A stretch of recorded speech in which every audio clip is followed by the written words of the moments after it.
Martin and welcome to Astronomy for Beginners, and today we are going to do a video guide particularly for our members who are Achromat Refractors owners. Now, people that own Achromats are usually the people who's on a limited budget. An Achromat, what I have here, this is a good example of an Achromat. This is a Skywatcher 1 and 2 millimeter Achromat refractor. Basically, an Achromat is a 2-element objective lens. Basically, it'll consist of a concave and a convex lens cell, and in there it's based to eliminate as much of the chromatic aberration. Now, don't get me wrong, the Skywatcher ST102 is a fantastic starter scope for beginners. For those guys who are on a limited budget, if you can't afford the Skywatcher 127 Mac, this comes very close. This will provide excellent images, especially if you're looking at the planets and the moon. And because it's got a 4-inch aperture, which is the diameter of the lens, this will give you plenty of light gathering for some of the deep objects and nebula you'll see. So it is a very good scope, and also the reason why I recommend it is because it's very reasonably priced. You're looking at £180 for the tube, which does come with a 25mm Plossl and a 10mm Plossl, and you get a red dot finder, and then you get an erected prism. Now, ignore this. This is not the standard issue. This is an uprated telescope service 2-inch diagonal, but it does actually come with an 1.25 inch erecting prism, and that's ideal for looking at terrestrial viewing. If you're looking at bird watching, so this is a fantastic bird watcher's scope, so you can use it for other things other than astronomy. And because the erecting prisms are provided, it will basically give you an upright image. As most astronomical telescopes, they'll give you upside down image, and the reason why it's upside down is that you don't want to lose a lot of light. You need as much light as possible to capture it.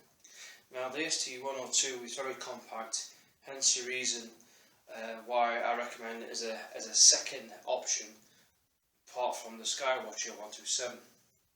Because it's got a decent enough aperture and it's portable, you can take this thing everywhere. It's very light, you can lift the whole mount and the tube together. The optics are very good, very multicoloured optics. It is an f5, which is very short for a focal length, which is around about 500mm. And because it's very short, it's also very fast, so it will capture the image or the gathering of the light really quickly, which makes it an ideal scope if you connect a DSLR camera, so you can capture some really good images from it. Again, it's got the red dot finder, fantastic little accessory.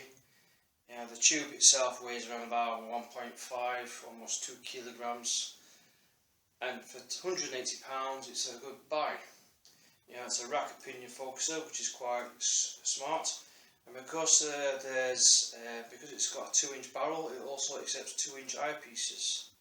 So it has an 1.25 inch adapter, and then it's a 2-inch format. So it's very, very good. It's also got a little adapter. You can put a DSLR on there, so you can do a piggyback DSLR and take wide field shots of the sky. Decent cradle and a Vixen mount. The optics are very, very cool. Nice dust cover, very durable dual shield as well. Very big as well. For the whole setup, if you get the Skywatcher SynScan AZ mount, you'll probably get all of this for about £320 to £340. It's got the go-to control and everything you need. It's perfect little companion. And the good thing about refractors, especially for beginners, there's no need to adjust the collimation, which you get with a lot of the Newtonians. And a lot of the two Newtonians you have to collimate every time you take it out.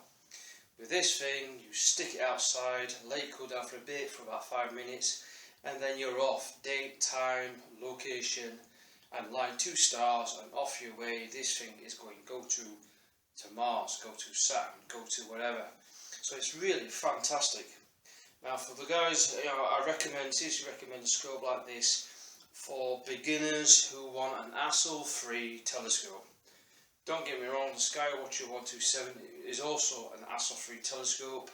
It's a little bit bigger, the tube, but it's a bit heavier, and during time to time, maybe 5, maybe 8 years, the mirrors will go out of alignment slightly, but Macs do hold the collimation quite well, unless you drop it on the floor, which is not ideal. So with this thing, the optics will last a lifetime. As long as you do general maintenance, do a need basis. In other words, if there's a bit of mild dust, use a blow brush, clean it up. Occasional dusting now and again with a blow brush. But if it's dirty, then refer to my other guides. But believe me, I had a refractor and I've had it 4 or 5 years and I only cleaned it once. So that's what you're looking at cleaning wise, as long as if you put the dust cap when they're not in use, and then that's it. If it does get moisture, and it does dew up over time, okay, if you've been outside and its moisture has gone in there, top tip, once you finish, bring the scope indoors and let the warm air evaporate the moisture. Once it's evaporated, then put the dust cap on. Again, always keep the telescope in a horizontal position. The reason why I say that is that if you tilt the telescope upside down, you might get any dust that you put trapped in the mirror diagonal might just fall right to the back of the tube. So always remove accessories, cap the side, and the dust cap on the dual cap itself, and it'll last for years and years. Now again, it's a very light system. The whole system basically weighs an entire around about 7 to 8 kilograms, which is very, very light, making this an ideal companion if you want to take it out, take it as a travel scope, especially abroad, and fantastic. However, one slight problem. As I remember before, refractors provide fantastic views, because there's no central obstruction as you get with Newtonians. You basically get a complete light cone goes into the tube, and it's a razor sharp image. Fantastic if you're looking at Jupiter and the Moon. Saturn's just a treat. But the one problem with this scope is because it's an Achromat, this is where the problem lies. Now, Achromats are good at eliminating much of this false colour. So I call it CA to round it off. This CA is basically when you're looking at the Moon, or you're looking at Jupiter or Saturn, especially bright objects, you start to see like a discolouring effect around the edges of the planet or the Moon, and you see this like purple, green halo, depending on what model. This model particular shows us a purple halo, and at first you never think of it. You think it's just the atmosphere, but in fact it's actually the false colour. Well, basically this lens is bending light, and what you're seeing is the red, the blue and the green light spectrum, and because the spectrums do not go into one single physical plane, they don't always all match, so you do get a hint of the straight light that's not properly focused. Now this is not to do with the optics being bad. It's just because Achromats haven't got the amount of tolerance for it to go into focus and get that really accurately. Now there are alternatives. You can buy an ED, which is a doublet lens, and what that does is a highly machined glass that will bring all those light rays together to a single point, and you can get some with a triplet. However, depending on the brand or whatever, despite an aperture of this size, if you're going to get an ED model of the 102mm, I'm telling you now, you'll be expect to pay round about £800–900, maybe even more. Yes, very extremely expensive. It's not always recommended for people who are on a limited budget, but an ED, APO or triplet refractor, you will expect to pay a premium price for premium optics. And because of that is that the optics are not, they're basically all manufactured in such a way they have to be grinding machined to a minute's tolerance, highly polished, then they are tested again. If it's not quite right, they are then reassemble and then grind it again and again until they get those tolerances almost to the exact point. Hence the reason why the prices of an ED doublet or a triplet refractor costs hundreds and hundreds and even to thousands, even to a price of a small car. Seriously, this is serious amount of money we're talking. And also, if you get branded telescopes of that quality, you expect to pay a lot of money. So it's not ideal for a beginner starting out to just go invest in getting ED doublet. If the main reason why people get ED doublets or triplet refractors is because the main use is astrophotography. Now, if you're a very keen astrophotographer and you want to take excellent images, then if you're going to use this telescope and you connect to DSLR or CCD, you'll get that blue halo or purple halo effect of that CA.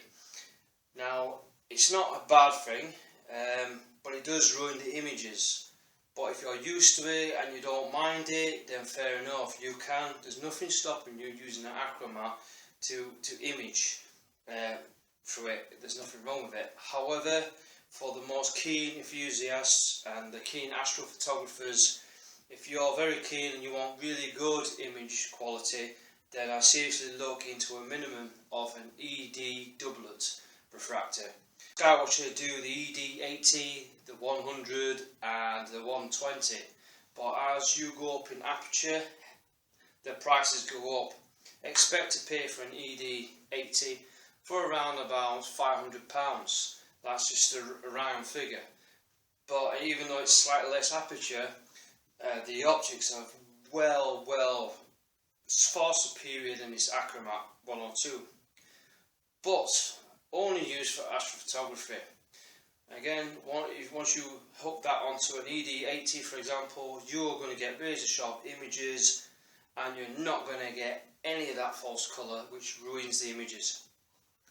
However, I've done a lot of research and I've gone through the internet and very limited on what you can do on an Achromat.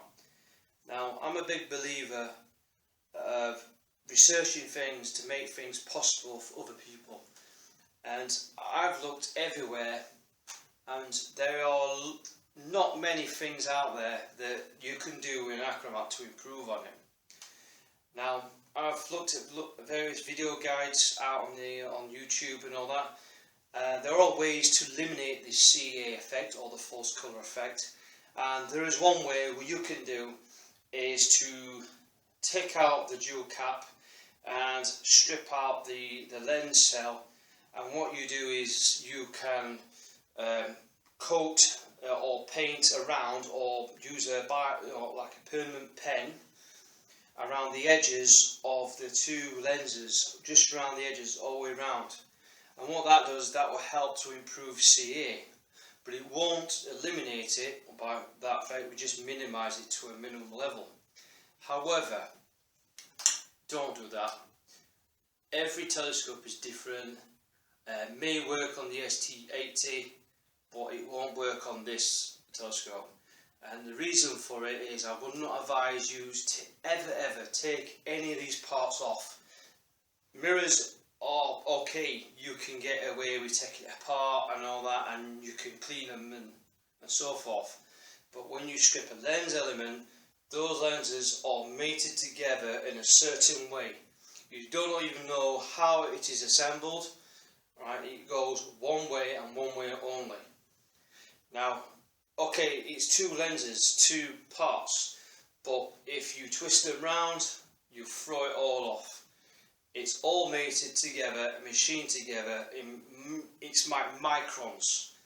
Now, I wouldn't advise taking this lens cell apart, and the reason for that is that if you take the dew shield off, and in there is a little ring, and in that ring it's basically locks and screws into and holds the lenses together. Now, it holds it together, but in there is an air gap. Now, this air gap is very crucial. Now, the reason why it has an air gap between the two lenses is that it actually reduces the CA effect to a certain degree. So it does actually work in that way. Because of this air gap, it will help to improve and get rid of this CA effect. And again, no need to strip it out, because in the tube itself, because this is matte black tube, it's already darkened, so there is no requirement to take this apart and take the lenses out. Right? The tube is already dark as it is, and it will help that. Also, inside this tube, inside it there's actually baffles, and those baffles will also reduce the stray light and increase the contrast and reduce some of the CA to a much more degree. Because it's an f5, it's really quite fast. Most of the lenses need to be grounded. They need to be grounded with a steeper curve angle. So the lenses have to be really curved to shorten the actual focal length. But again, because it's an Achromat, you can minimise the CA, but you can't eliminate it on the Achromat. So, as the telescope's already designed to minimise it to a certain point, it is actually quite good. But again, do not strip it all out. There is no need to strip this variant. The variants that consist of this design particularly, because this is the Skywatcher, and because it's the white, it's the Black Diamond series, which is basically all the refractors all got the white attachments on the focuser, rings and all that. Because it's a Black Diamond variant, all the refractors they're exactly the same.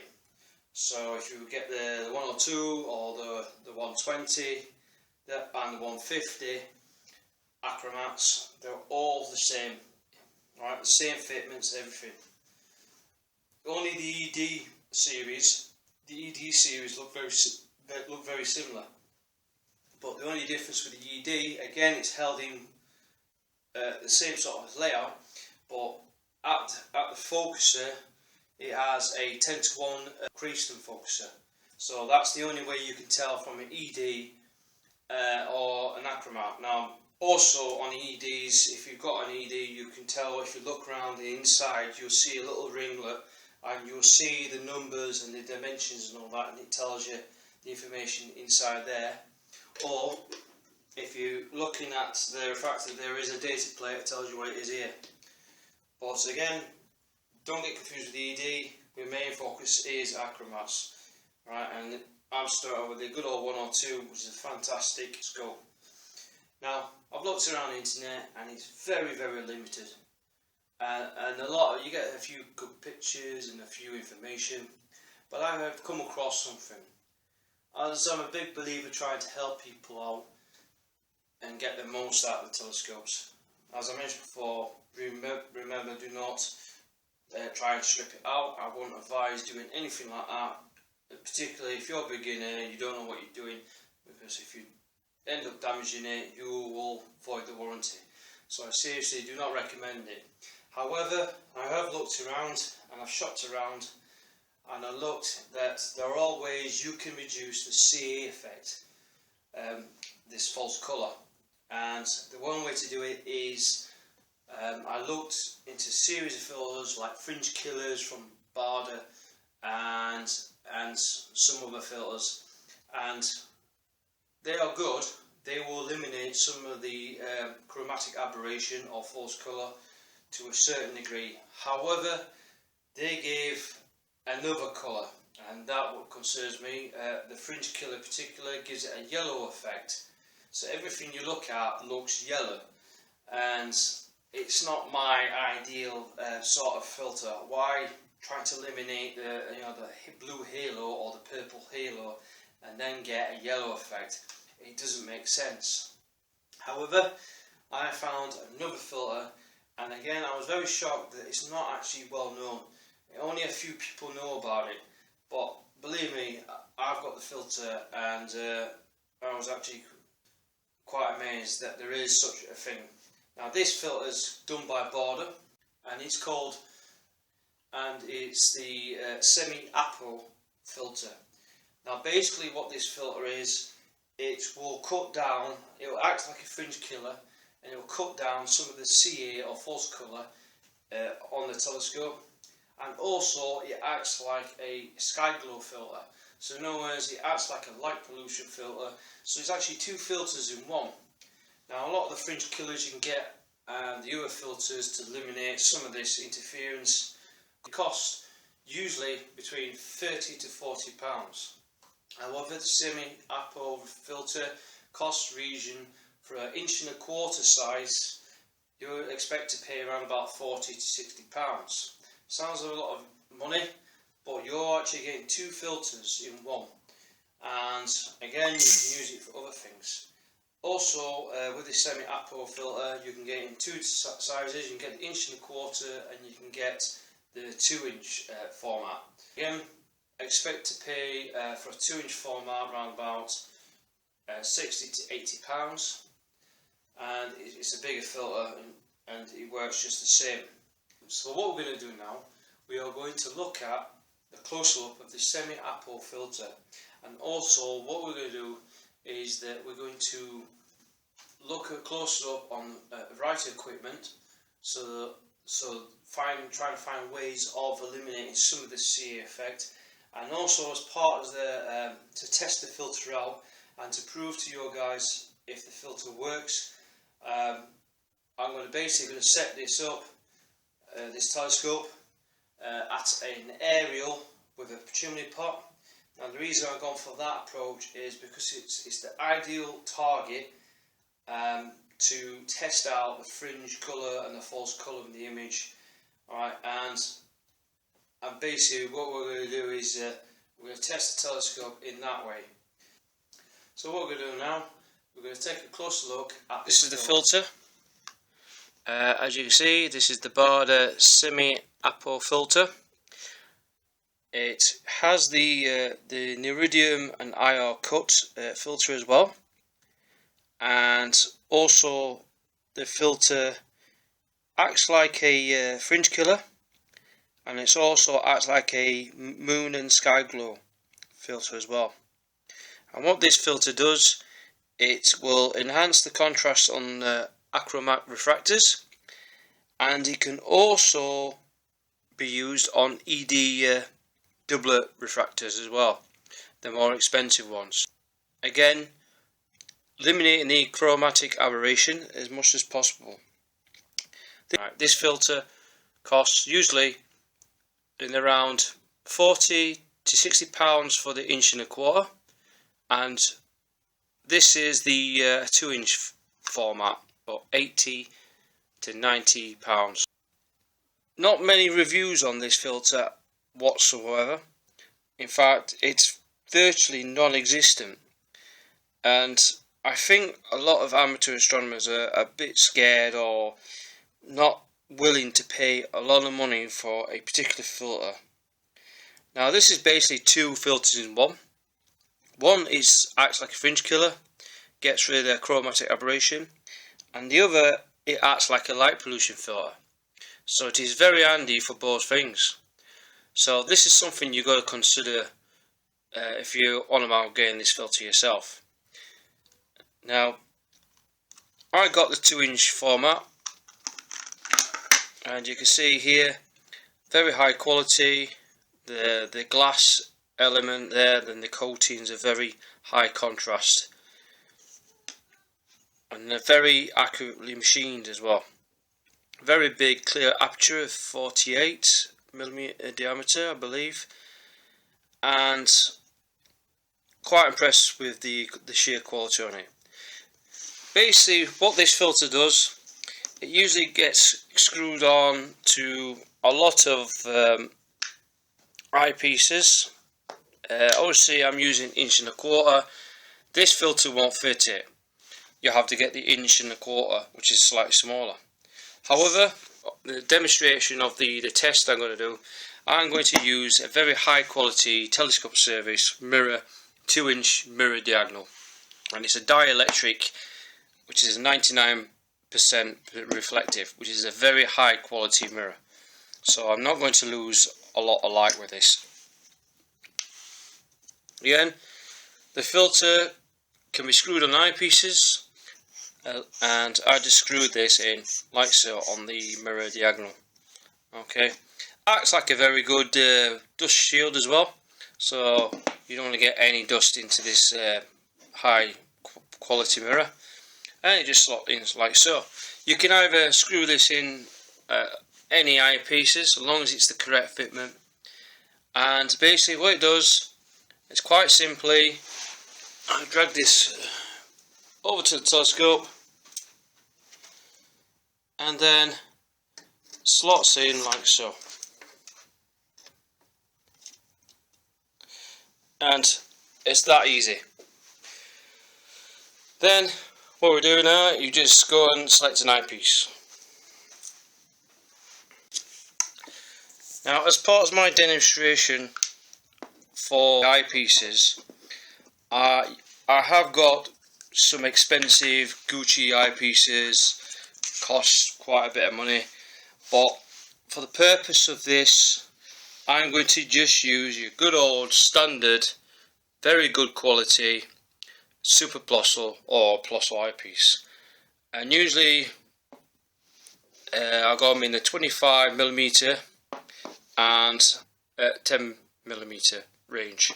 Now, the reason why I picked these eyepieces, most amateur astronomers have usually got these with the telescope, and these are very good Plossls and they work very well, especially for refractors.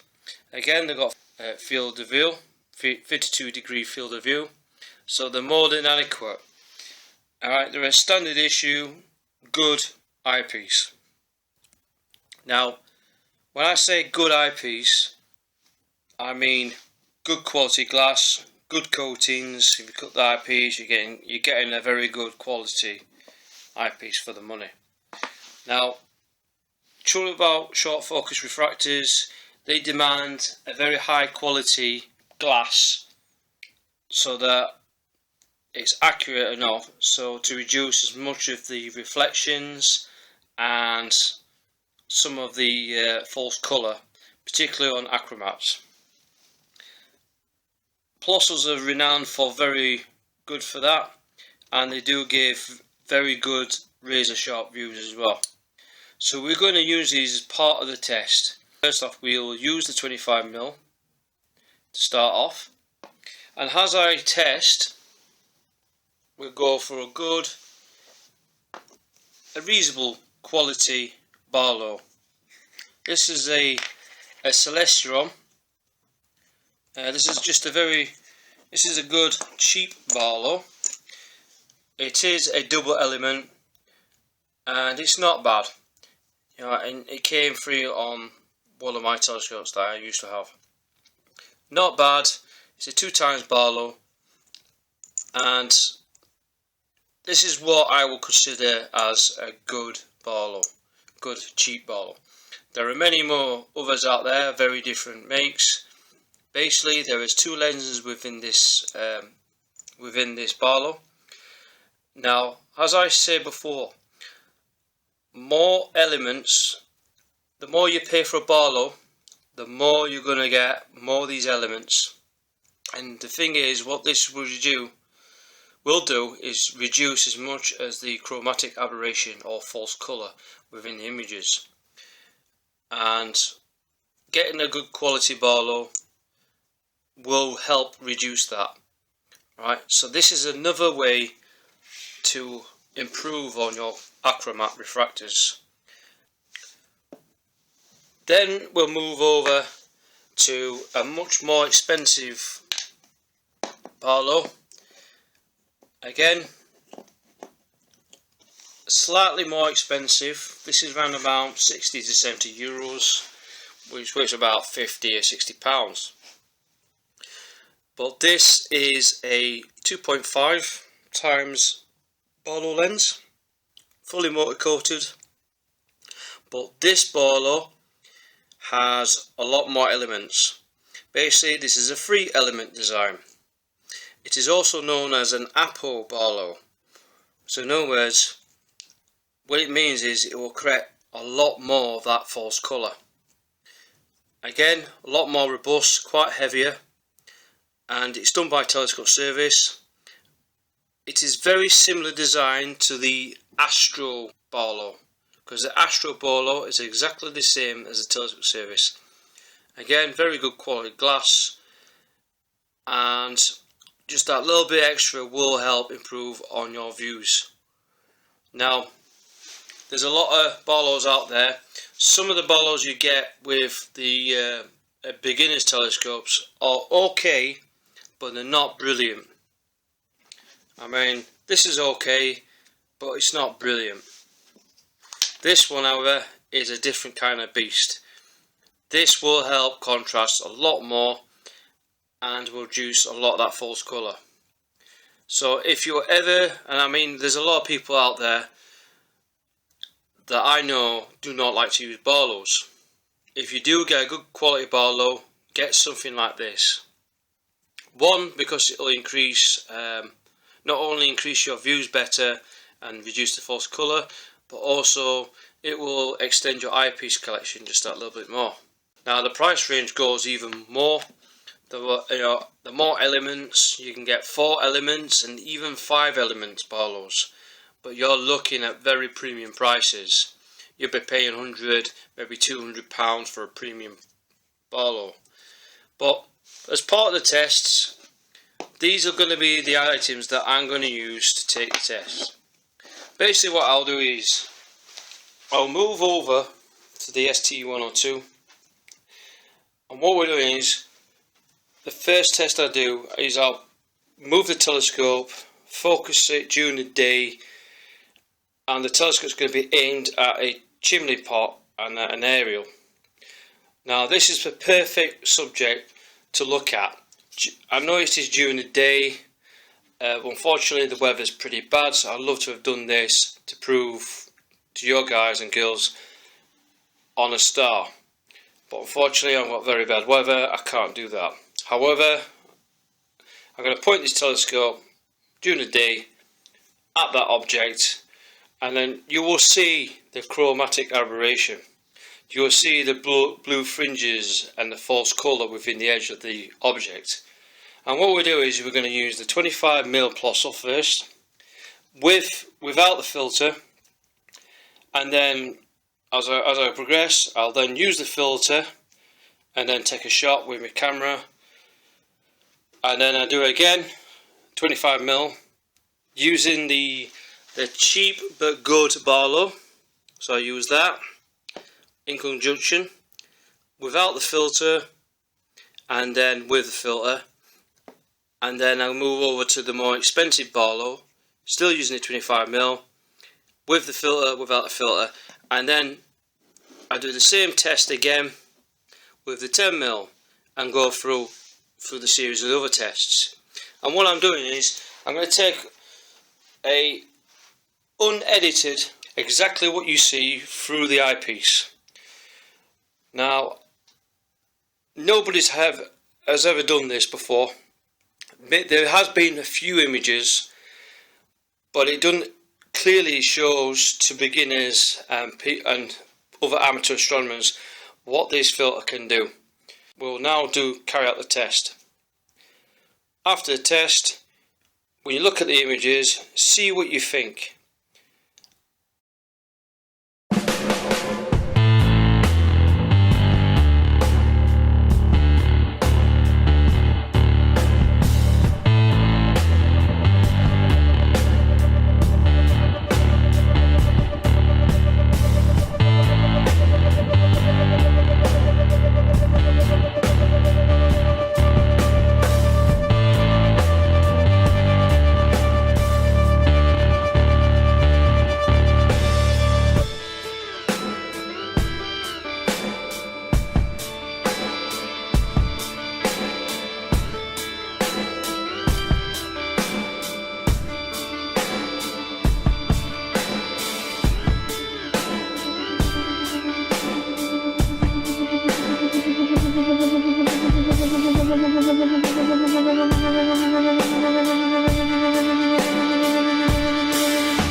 So then, guys and girls, what do you reckon?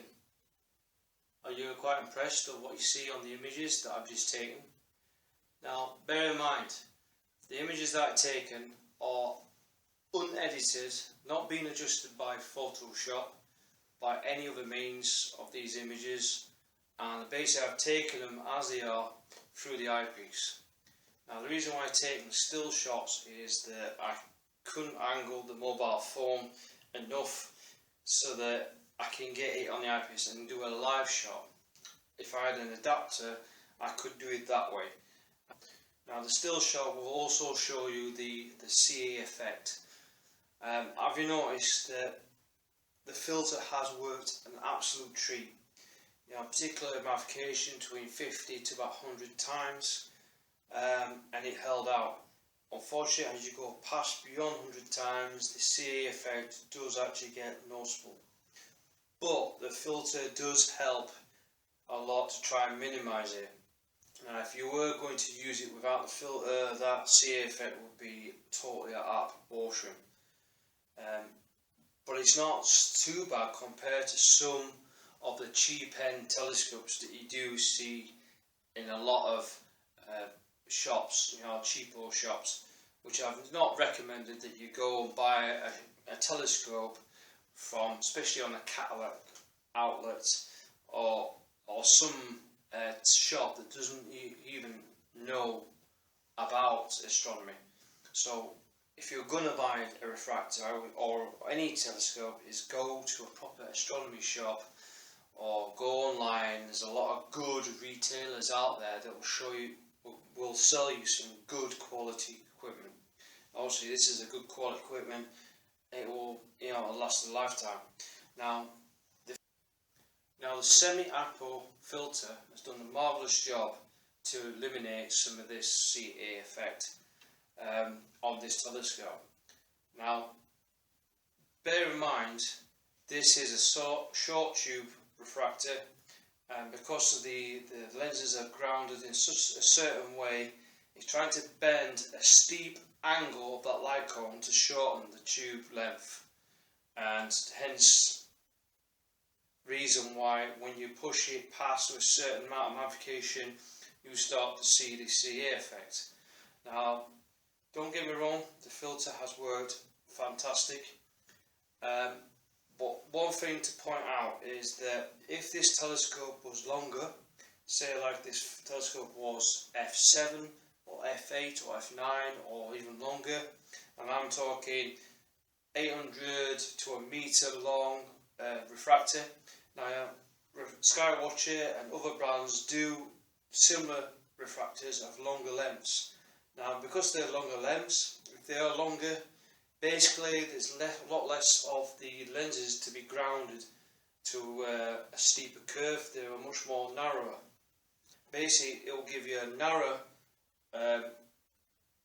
light cone, and what that light cone will give a much better focus image. Basically the image will be a lot more sharper, but also the CA effect will be a lot less reduced, so all that false colour will be a lot less. Now again, they are achromats, they are still going to have the CA effect, so adding that Semi APO filter will also help long tube refractors and may even eliminate to a certain point that you don't even notice it. So just take that on to consideration, that if you have a long tube refractor, the filter will help massively with those scopes. Now don't get me wrong, this filter has done a marvellous job on this short tube refractor. Now for an Achromat of f7, you're not going to get anything even shorter than that, unless it's an ED. But this is an Achromat to be f5, that is pretty impressive to be this quite short for a budget start, as a budget telescope. So again, that to say I pushed it to 125 times, that's still within the theological limit of this telescope. This telescope can go up to 200 times. So using the filter, if I was doing 200 times, if I didn't use the filter, it would be really bad. But you're all pushing it to the limits. Ideally, when you're using a telescope of this size, around about 150 times, maybe 160, at a push, really, is all you need. There's no requirement to go right up to 200 times. But if you wish, you might diminish your views even worse, and the CA effect will be quite unbearable. So around about 160 times is more than ample for this telescope, and you can get some really good images. And again, the filter will minimise it to a reasonable level. But again, short focus tubes, but if this tube is longer and you fitted that filter, it'll probably do some amazing results. So I hope that's clarified a few things. The filter has worked to a certain degree and it has minimised it. It is a way of doing it. Also, using Barlow lenses, decent Barlow lenses, as I mentioned before about my Celestron, it's okay. It's medium performance, for what it is as a budget Barlow. It's really quite good, and it does actually help to improve the images a lot more. Also, using high quality or good quality, ideally a good Plossl will go a long way to improve this telescope performance. And believe me, a lot of the good telescopes you get out there, they will come with mediocre style eyepieces. Now these eyepieces are okay, but they're not brilliant, and you're not going to get exactly the views you want. If you get some really good Plossl eyepieces or super Plossl eyepieces with 52-degree field of view, I know if you go to Tring Astronomy or Robert Volley Optics, you can get some really good quality eyepieces from them, and they can sell you at a decent price. I mean, I got the super Plossls from Robert Volley Optics, and they're really good. Okay, they're about £24 each, but £24 each for good quality Plossls is what you need for this scope anyway. And because it's decent glass, it will eliminate some of the CA effect. As I mentioned before about the Barlows, invest in the good Barlow. A lot of people don't like Barlows as much, but the Barlows will also eliminate some of the CA. When you're using high powers, they say it gets worse on the Achromat, I'm afraid, and there's nothing you can do to try and stop it. You cannot stop it on this scope. It'll get worse and worse. It's just that you just got to determine what sort of boundaries you need to go and push at. Now, if you're pretty used to the blue halo, then don't worry about it. You won't be concerned.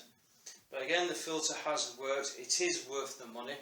The only qualm I have about the filter is that I think for your guys starting out, I think that if you're going to use this scope with decent Plossls, I would get the 1.25" format.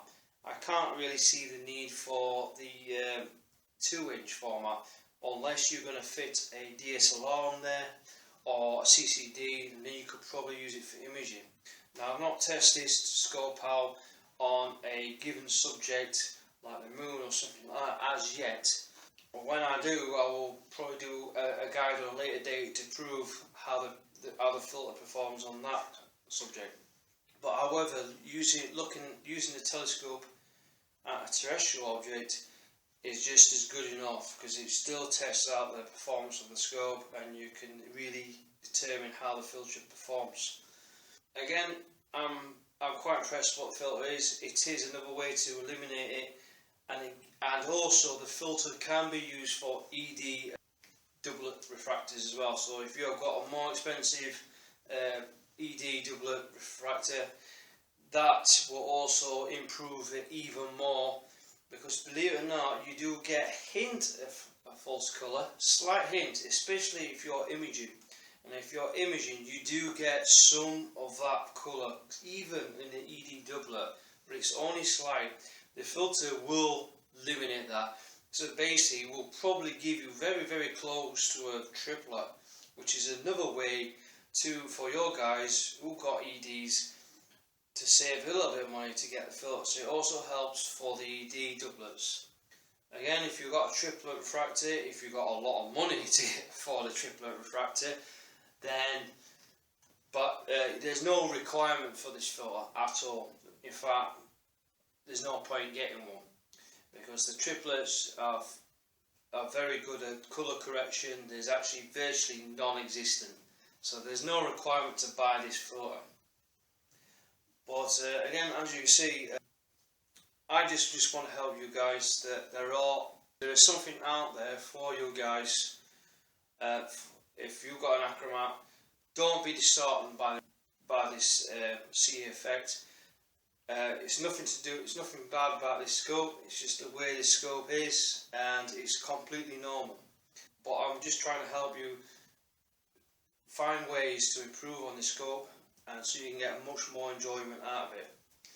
Now, I'm not here to sell this. I'm not here to advertise Barlow or any other company and all that, but I'm just trying to give people ideas on what to do. Believe me, it is very daunting when you're trying to find, if you've got something that concerns you and you don't know what to turn to. Luckily for us, we're the only ones, Astronomy for Beginners, to produce a real life video based on particular equipment that no other forums or video guides or tutorials out on YouTube has never covered. So we're here to help and answer these questions for you. So that concludes the how to improve the performance of your ST102. Bear in mind, this will also work with other refractors, but the whole idea of this guide shows you what you can do. So please feel free to comment on this video. I'd love to see what your views upon what you've seen on the images. Feel free to comment and keep posting excellent images. And once again, thanks for watching, and clear skies.